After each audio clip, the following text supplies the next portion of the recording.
এবারে পটুয়াখালীতে যাচ্ছি।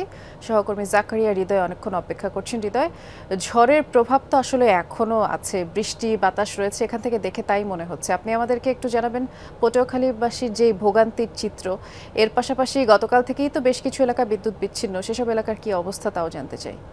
Ceylon family ব্লেন্ডের কড়ালিকার আর সতেজ সাদের পারফেক্ট ব্লেন্ডে স্বপ্নেরা মিলুক টানা। পটুয়াখালী শহর একদম মূল শহরে সার্কুলার সংলগ্ন একটি এলাকায় আছে।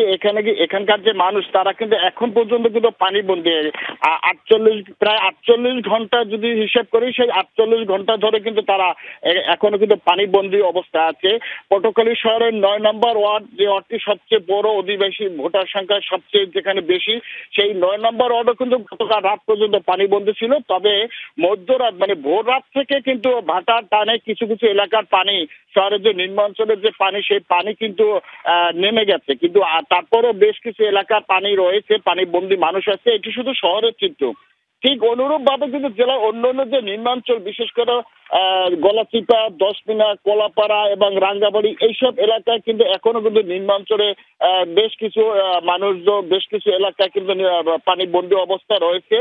আর একটি বিষয় হচ্ছে যে গত 24 ঘন্টা ধরে পটুয়াখালী জেলার বিভিন্ন এলাকায় কিন্তু বিদ্যুৎবিহীন অবস্থায়। পটুয়াখালী শহরের অধিকাংশ এলাকায় কিন্তু এখন পর্যন্ত বিদ্যুৎ নাই, যার ফলে নেটওয়ার্ক সমস্যা, মোবাইল নেটওয়ার্কের সমস্যার কারণে জেলা প্রশাসনের পক্ষ থেকে কিন্তু কোনো ধরনের ক্ষয়ক্ষতির হিসাব, সঠিক যে পরিমাণ, সেই হিসাবটা কিন্তু এখন পর্যন্ত তারা করতে পারে নাই।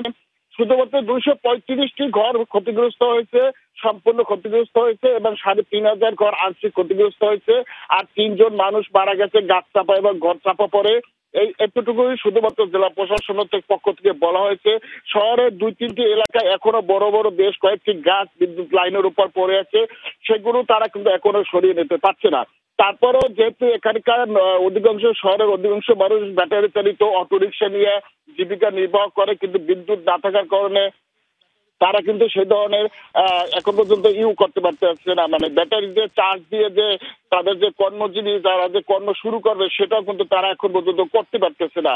তো সব মিলিয়ে আসলে যে দুর্যোগপূর্ণ যে এলাকা, পটুয়াখালীর উপকূলীয় যে দুর্যোগপূর্ণ এলাকা, সেটি কিন্তু এখন পর্যন্ত দেখা যাচ্ছে। আর একটি বিষয় হলো যে গত 50 বছরের ইতিহাসে পটুয়াখালীর মানুষ একটানা 24 ঘন্টা ঝড়ো হাওয়া, ঝড়ো বাতাস এটি কিন্তু দেখতে পারি নাই। এটি শুধুমাত্র এই ঘূর্ণিঝড় রিমানেই এই প্রথমবারের মতো দেখেছে, যেটা নিয়ে সাধারণ মানুষ এখনো পানিবন্দী। আমরা এখান থেকেই দেখছিলাম। অনেক ধন্যবাদ জানাচ্ছি হৃদয়কে।